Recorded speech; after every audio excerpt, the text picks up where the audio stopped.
giving me a little bit of your Thursday evening. It is time for Made of Metal. It's time to talk fitness. It's time to talk nutrition. It's time to talk exercise. My name is Tony Davis. Usually on the other half of the screen, I've got Jack Sullivan, but this week he's out. This week, Jack Sullivan's out. He's got some other stuff going on. So we are doing what I believe is our second solo episode of the pod. So with that, let's go ahead and we will just jump right on into that. So this week, we are talking about muscle growth. Specifically, this week, we are talking about two important factors to make sure that you are getting the most out of your muscle growth efforts. So usually people will point to a bunch of different things when it comes to figuring out nutrition, to figuring out exercise, right? We'll talk about the perfect exercise split. We'll talk about meal timing or the best supplements or the best protein powders or anything like that. And those are fine. Those can come downstream, right? Those can come later. Gabe Gambino is on. What's up, my man? Yeah, all those things are fine, right? Trying to figure out the split, timing, all that. That's fine. Those can all come later. Really, though, before you even think about getting to those, there's some other things that you want to consider first. And two of those things are what we're going to be talking about this evening. So with that said, let's go ahead. We'll just jump right into piece to number one. And if you've been around me long enough, you can probably guess what I'm about to say when we talk about one of the most important things when it comes to building muscle. I'm going to be talking about protein for a little bit. So protein is, without question, the foundation of building muscle. So we know that when we go to the gym, when we lift weights, we are attempting to kickstart a process that leads to our muscles building back stronger, building back bigger. But really, in order to do that, we need to have the raw materials that our body needs in order to do that. Where does that come from? That comes from protein, period, end of story. With that said, we know that not only is protein useful for muscles, protein is also used for skin. It's also used for hair, for eyes, any tissue in the body, which, by the way, is the entire body, comes from protein in some form. So when we're trying to maintain the body, when we're trying to keep the body healthy, the one thing we need above all else is protein. Now, I've talked about this before. If you go to my Instagram, you can see examples of getting certain amounts of protein, right? Like how to get 30 grams, how to get 50 grams, anything like that, right? But before we think about, how to get 30 grams, how to get 50 grams, we need to figure out how much protein we actually need. And then we can go build from there, right? So there's a real easy way to figure out how much protein we actually need. There's a little bit of math involved, just a little bit. I'm not going to drown you out with a whole bunch of complicated math, but just this little bit of math. I need you to humor me for a few minutes. So all that you're going to do to figure out how much protein you need every day is take your goal body weight. If you want to lose 20 pounds, take 20 pounds off your weight, and that's just your number, right? Let's just say that's 150. If you're at 170 and you want to keep it at 170, your goal is 170. If you want to get to 200, your goal is 200. This is in pounds, by the way. All you do is you look at that number, right? Let's say 170. You take that number, 170, and all you do is you put a little G after it. 170 grams. So that's it. It's 1 gram per pound of your goal body weight. And that's it. That's all the math that we're going to be doing tonight. Maybe actually. We're going to do a couple more quick math equations, but nothing's going to be super complicated. So now we know that if we're trying to get to 170 pounds, we need 170 grams of protein. The reason that this number is probably higher than you're used to is because, again, we're trying to focus on getting the body to have what it needs to build itself stronger. We want the body to have what it needs, especially if you are lifting weights. You want to be able to recover. You want to be able to feel better for the rest of the day. You want to be able to not have DOMS, that delayed onset muscle soreness. Alex is in the chat. I think this is his first time commenting. What's up, Alex? Um, you want to make sure that you have everything that your body needs to grow. And so we need to have an abundance of protein so that our body can do that while still maintaining everything else we talked about, right? Hair, skin, nails, everything in the body. We want to make sure that we cover all those bases, because if we don't, the body will prioritize and it will decide on what things are not that important. And the first thing it's going to sacrifice is muscle recovery and muscle growth. So that's going to look like always feeling tired after the gym, always feeling tired between workouts, always feeling sore, always feeling tight, always feeling inflamed joints, elbow pain, shoulder pain, knee pain, back pain, all pains that I used to deal with before. Um, those all come from not having enough protein. So if we can have enough protein, we can stave a lot of that off. We can prevent them from happening. We can minimize those effects. We may still run into them every once in a while, but we're going to be in a much better place to avoid them if we get enough protein. Something else that happens with protein is when we have enough protein, we tend to stay full longer. So this is super useful if you are trying to lose weight and you're in a calorie deficit. At that point, we're trying to find any trick we can to stay full so we don't notice hunger, so we don't pay attention to it, right? So we can do things like drinking coffee. Coffee helps a lot. We can drink water. Water helps not as much as coffee, but if it's late in the day, you probably don't want coffee. Protein helps at any point in the day. So add that to your tool belt: caffeine, water, protein. Have those three on hand at all times. And whenever you get hungry, typically, if you go with the protein first, you'll get rid of the hunger pretty quickly and it will stay gone longer. This is also useful when you have high protein meals. Keep that in mind. A common question is, what happens if we overconsume protein? Is there a limit? If you don't have anything already up with your kidneys, if your kidneys are healthy, this is always where it comes down to. People say that having too much protein can harm your kidneys. And quite frankly, if you don't already have kidney problems, they don't do anything to your kidneys. It's fine. They've tested up to 400, maybe even a little bit higher. Almost, I think, almost 500 grams they tested. And again, without pre-existing kidney issues, we don't see any issues with over consuming protein. So by all means, knock yourself out. Have the meat, have the chicken, the steak, the fish, the sushi, the yogurt, the protein shakes. Just knock them all down. Just go crazy. Common problems that I see with protein, however, are people tend to be inconsistent with their protein intake.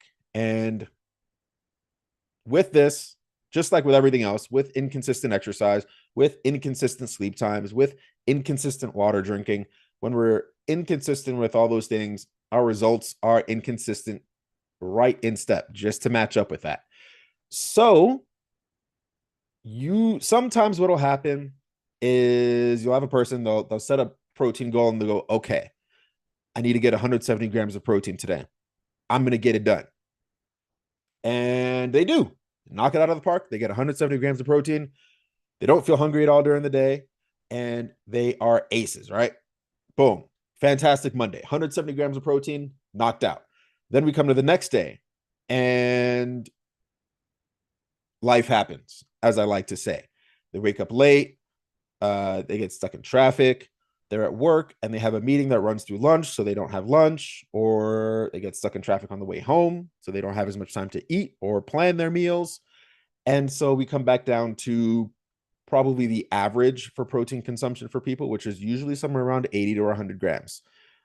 And so the kicker is, because now you're waving up and down, you tend to see less of those protein benefits just because you're not being as consistent with that intake.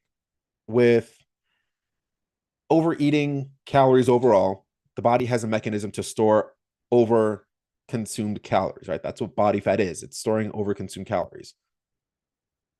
The body really doesn't have a way to store extra protein.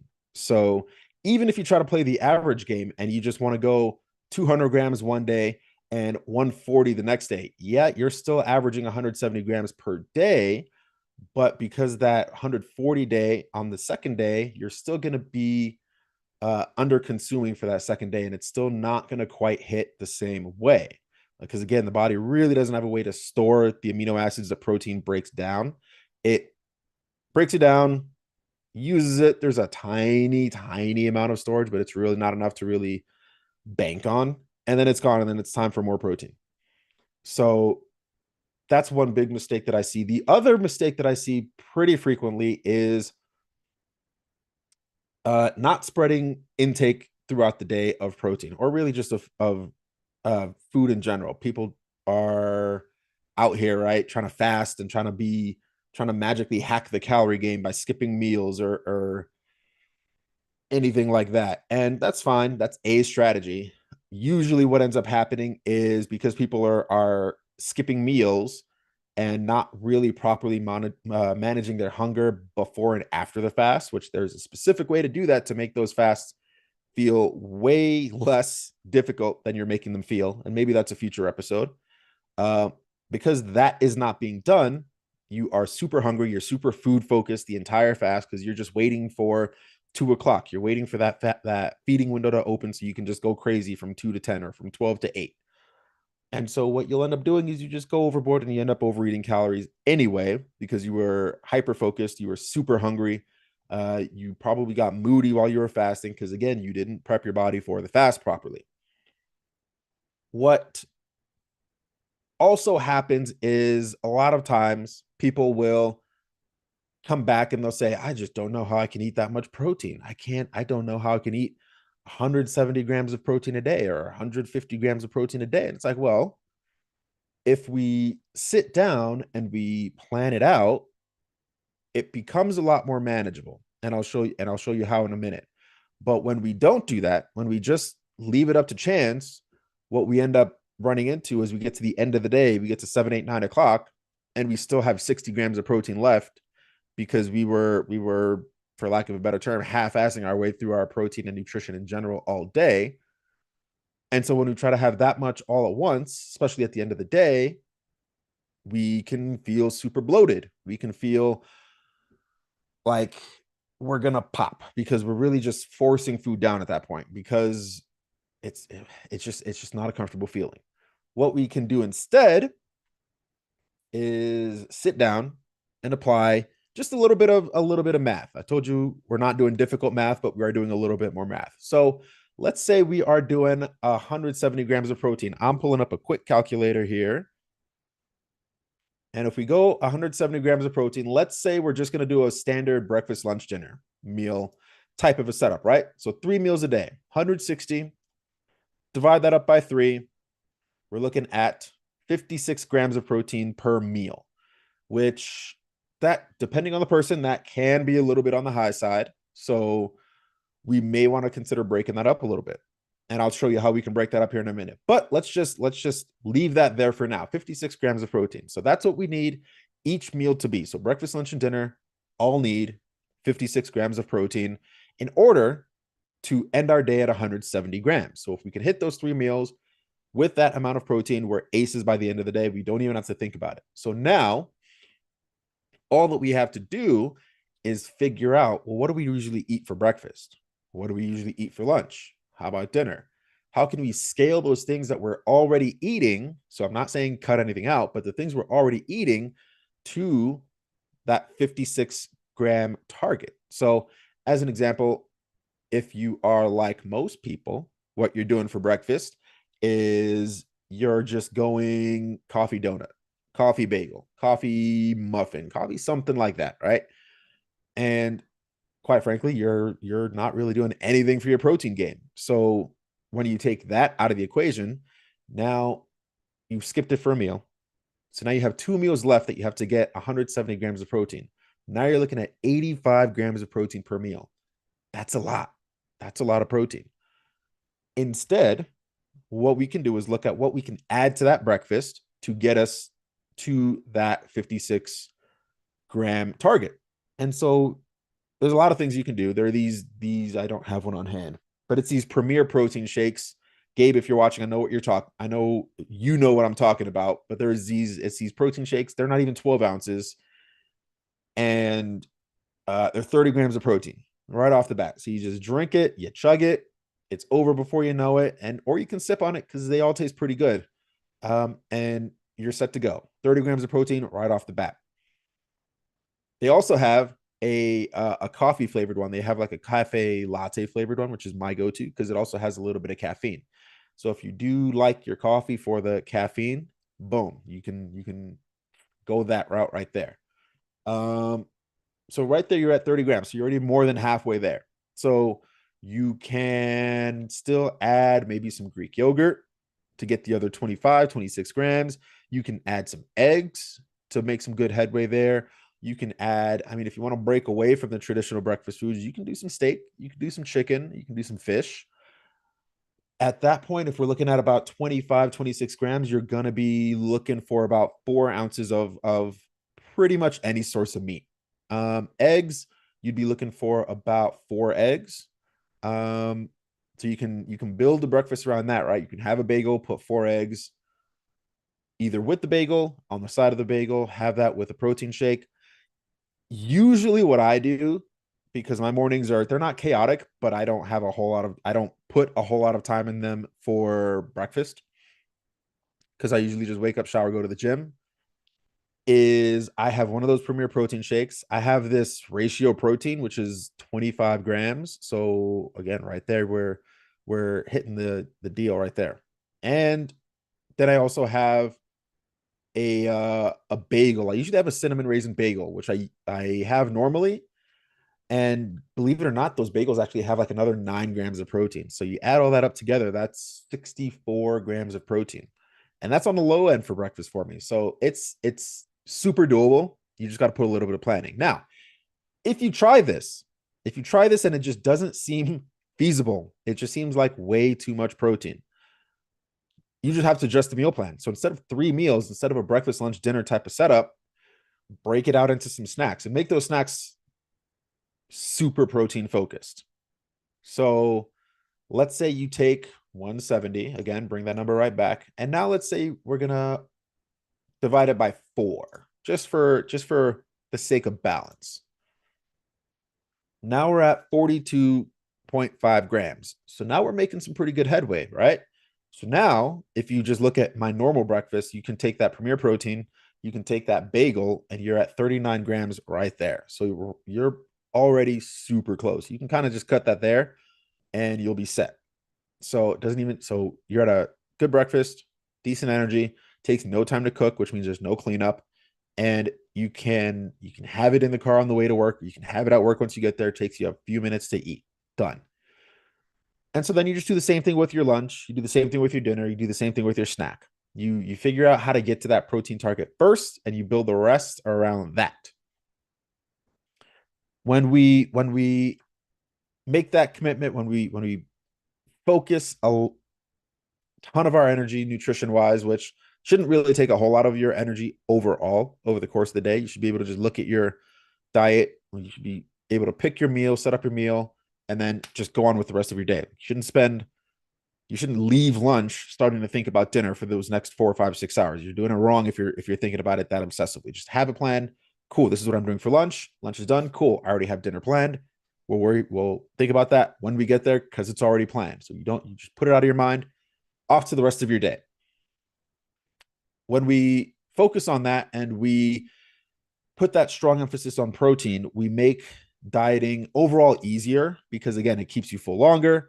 We make our training easier because now we're providing more of the raw materials that our body needs to rebuild and fortify muscle and bone and everything else in our body. So we don't get as sore, we don't feel as tight, we don't feel so run down. And so it helps us push harder in the gym. Carbs help too, but protein's still at the foundation because you still want to make sure that you have enough to actually build the muscle back so that it's ready to go by the time the next workout comes around. Makes sense, right? All right. So now that we're done with the protein talk, let's hop over. We'll talk about the other important number for focusing on muscle growth. Now, this one is not really a number, it's more like a range, but it's a small range. So we know that when we want to get in better shape, we know that when we want to build muscle, we know that we should go to the gym and pick up some weights. We know that we should do that a couple of times a week. Some people think you should do that 5, 6, 7 times a week. You don't have to. I promise you can do just fine with 2, 3 workouts a week, maybe about an hour a piece, and you're set to go. By the way, if you really add up that time, if you add up those 3 hours per week out of the total 168 hours that you have in a week, that's 7 times 24. That's not even 2% of the time. That's not even 2% of your week, by the way. So just keep that in mind when you're thinking about how much of a time commitment that really is. Okay. You spend a third of it sleeping. You spend not even 10% of that sleep time in the gym if you have it programmed appropriately. And I know a guy that can help you program it appropriately, by the way. But when you're in the gym, when you're lifting weights, we want to know what we're doing is going to give us the effect we need. The effect being building muscle, because that's why we're lifting weights in the first place. We're trying to build muscle because it helps everything else work a whole hell of a lot better. So how do we know that we are lifting enough weight to signal muscle growth? How do we know that we are doing enough without doing too much to efficiently tell our body to build new muscle? How do we know that the effort we're putting in the gym is going to be rewarded with muscle growth? Well, first off, go back up a few minutes to this episode and make sure that you've got your protein in check. If you've got your protein in check, the other thing that you need to focus on is in the gym. You need to focus on how intense you are pushing your body and how intense your workouts are in the gym. And by intensity, I don't mean how much you sweat. I don't mean how sore you are for the next 4 days.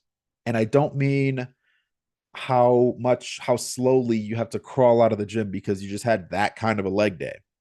Those are different types of intensity, and they're okay, I guess. I don't really work to any of those points. But if you are trying to build muscle, like everybody that's in my group right now, we don't do any of that. We do none of that. Some of the sweat maybe might happen, but it's not a goal. Typically, you should be leaving the gym more energized. But I'm getting off track here.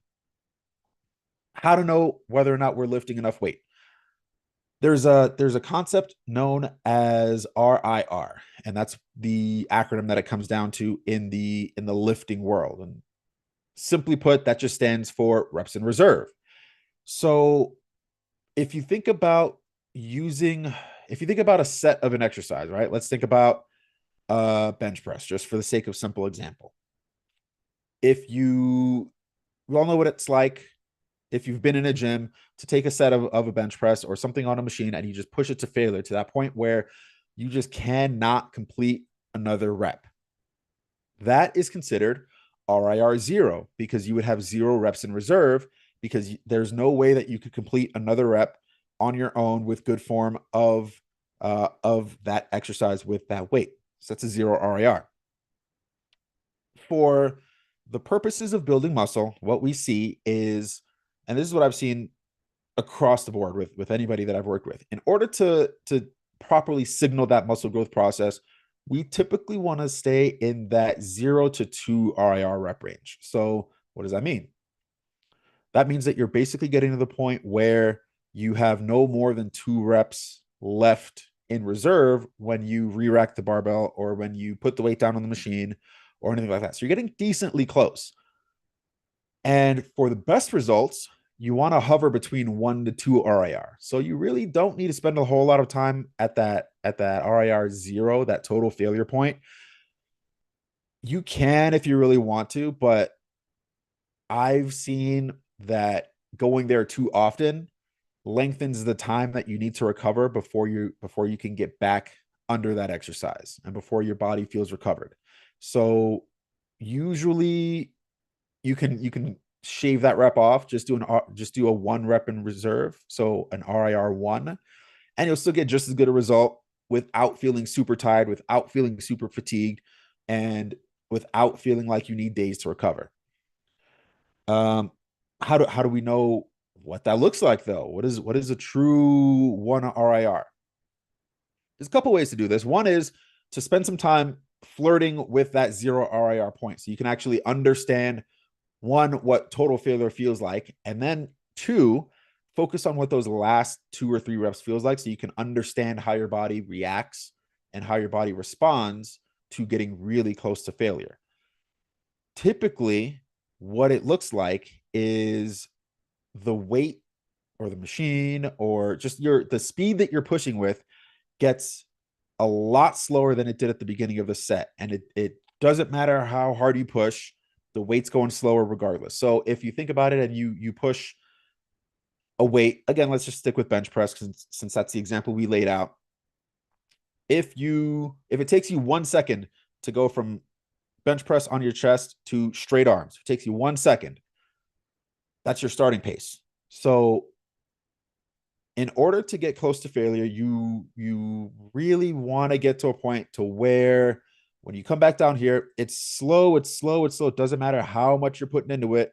You're putting everything you got, and it's taken maybe a 2 or even a 3 second count to get from your chest all the way to that straight arm position. So if you're not slowing down that much, you are not quite as close to that failure point as you think you are.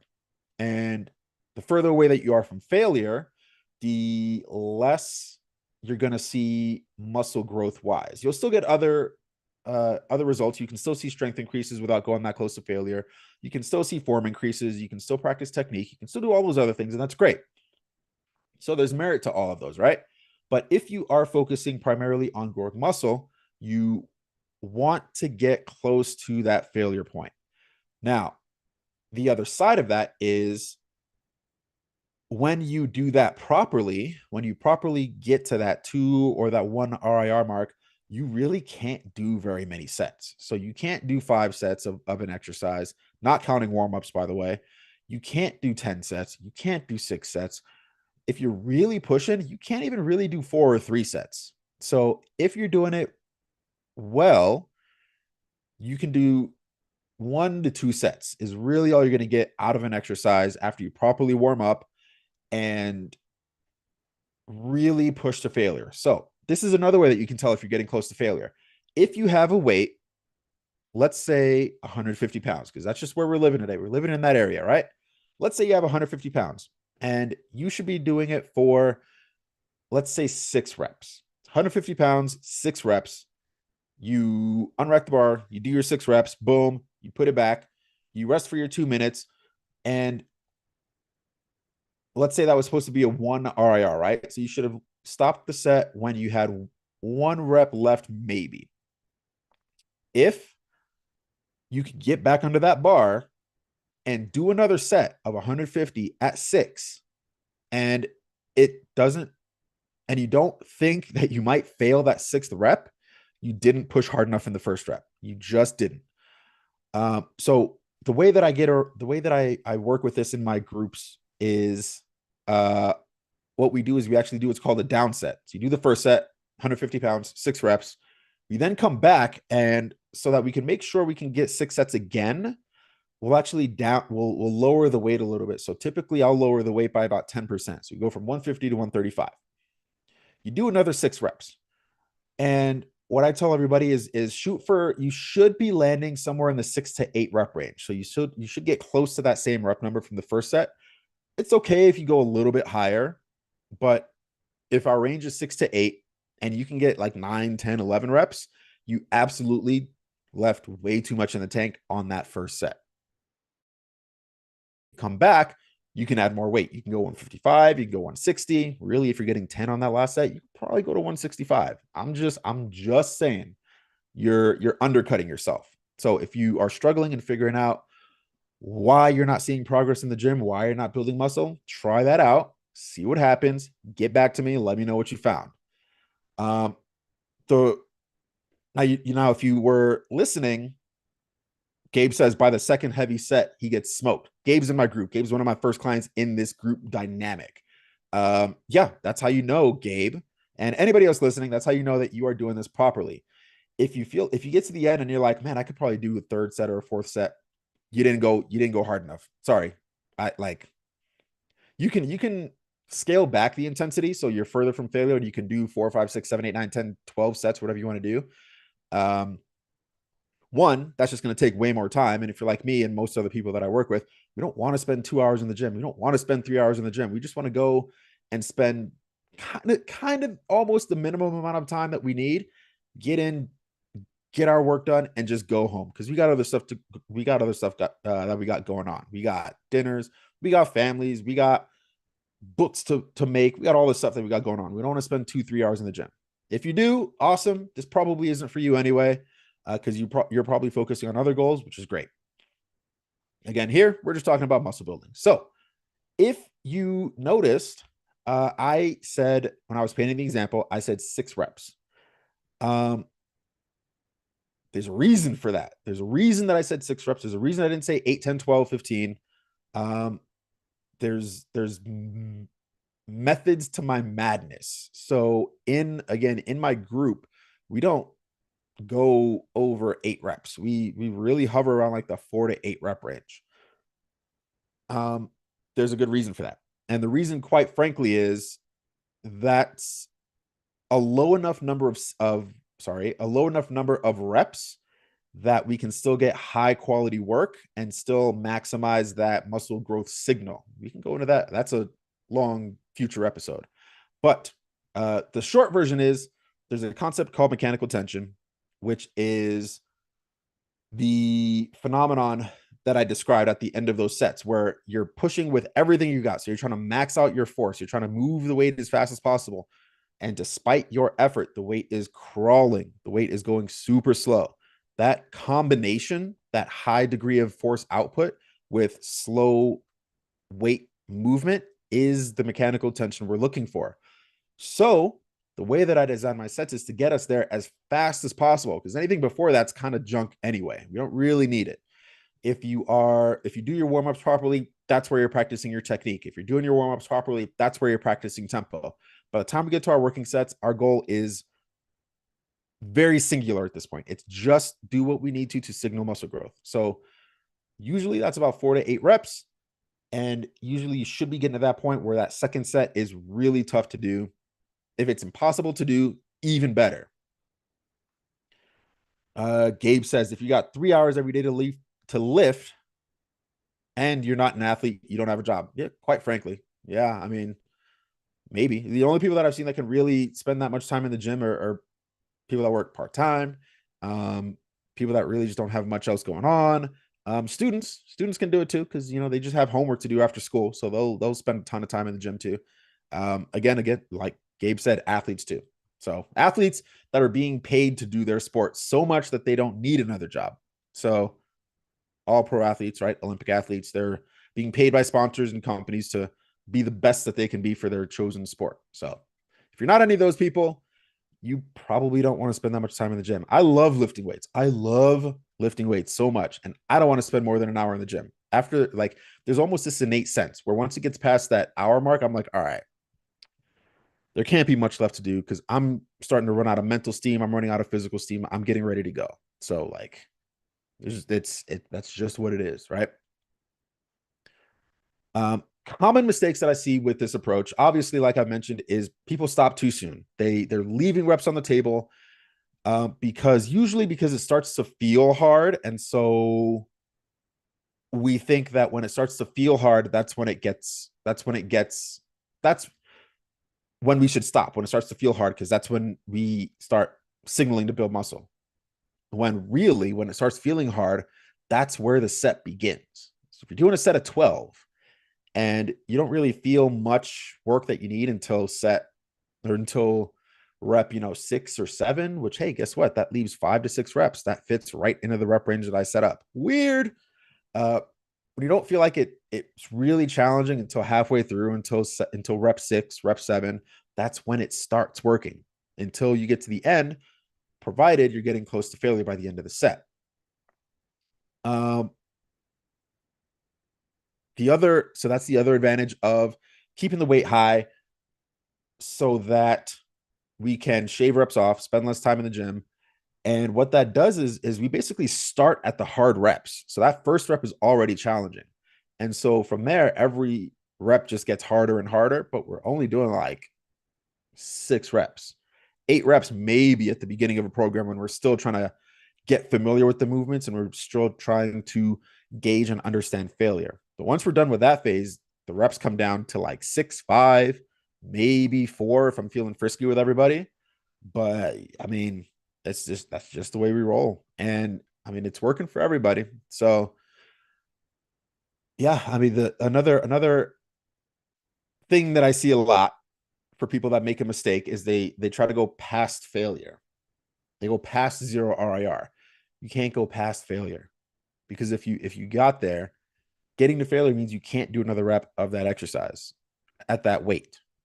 So if you change something, if you change it and you go for half reps and you do partials, or if you do a drop set where you drop the weight a couple of times and you do more reps until you burn out, now you change the exercise. It doesn't do anything. We know it doesn't do anything to signal more muscle growth. There's no evidence that it does. All it does is it gives you extra fatigue, makes you sweat more, makes you sore more in the days that follow, and it prolongs how long it takes for you to feel recovered before you can come back in again. So, I mean, if you want to do all those things, by all means, drop set your life away. Again, it's not my jam. I'm there to try to build muscle. So I will not do anything like drop sets. I won't do, those 21s bicep curls where you do 7 at the bottom half, 7 at the top half, and then 7 full range. No, I'm just going to do standard bicep curls because they work better, actually, because they don't bring in all this fatigue and exhaustion at the end of it. What another mistake that I see is that that RIR method doesn't get applied to every exercise.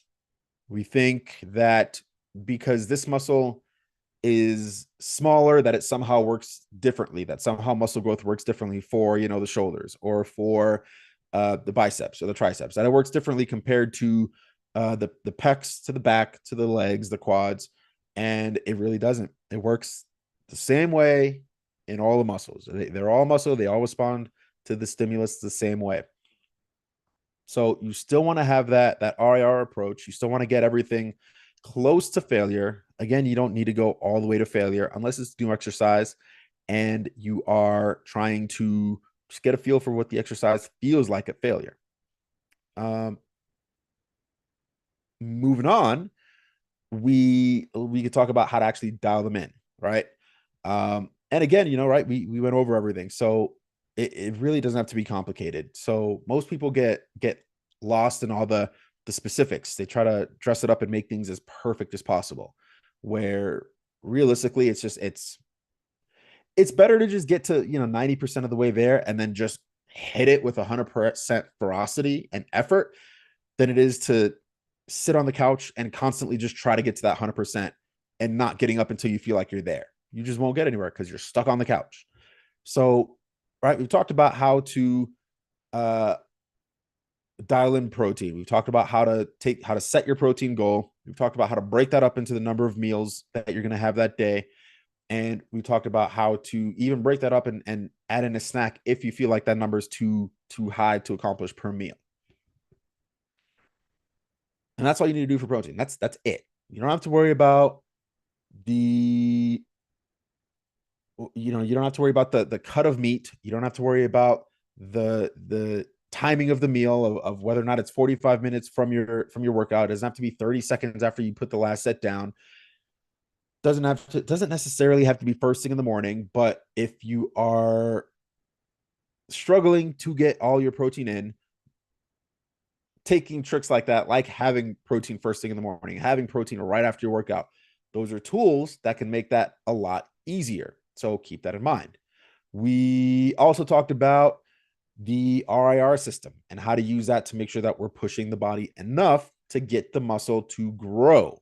And effectively, you want to get to that point where the weight's going super slow, even if you're trying to push it as far and as hard as possible, as fast as possible, and it's just not moving. You if your last rep looks like your first set or looks like your first rep, I keep mixing up set and rep. But if your last rep looks like your first rep, you're not pushing hard enough. It should look, that last rep should look significantly slower. So that's the easiest way to keep in mind whether or not you are pushing hard enough. So that's one. The other one is whether or not you can repeat the set. If you can repeat the set exactly,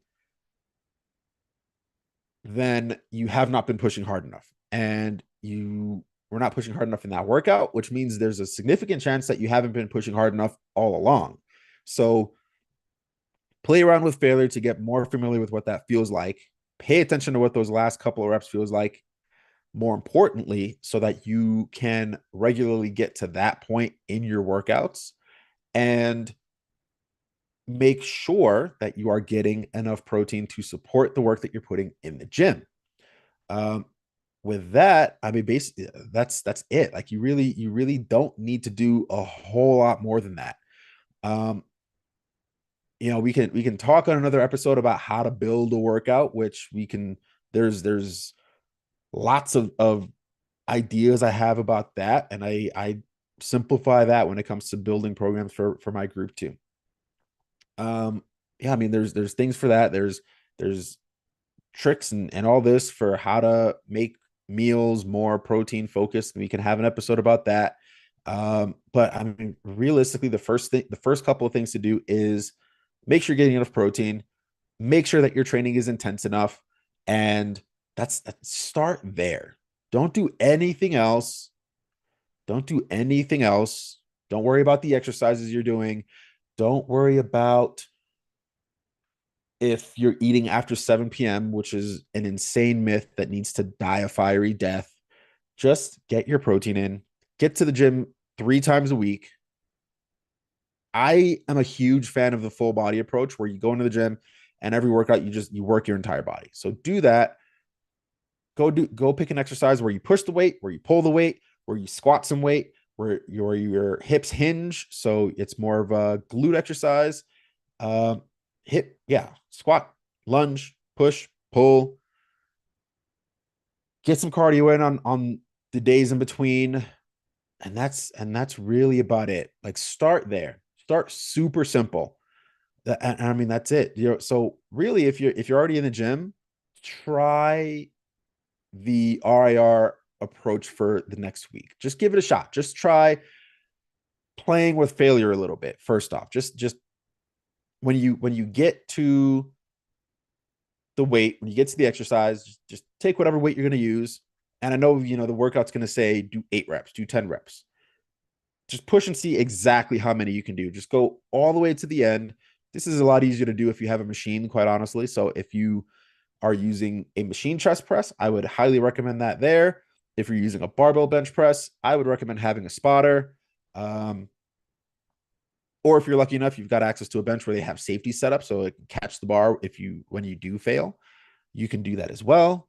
But just have a little bit of precaution if you're using barbell movements. I would highly advise you to practice this on machine-based movements first. Maybe dumbbells, but I would say machines just because they are super stable. So failure doesn't bring nearly the risk to anything when it comes to injury or form breakdown or anything like that.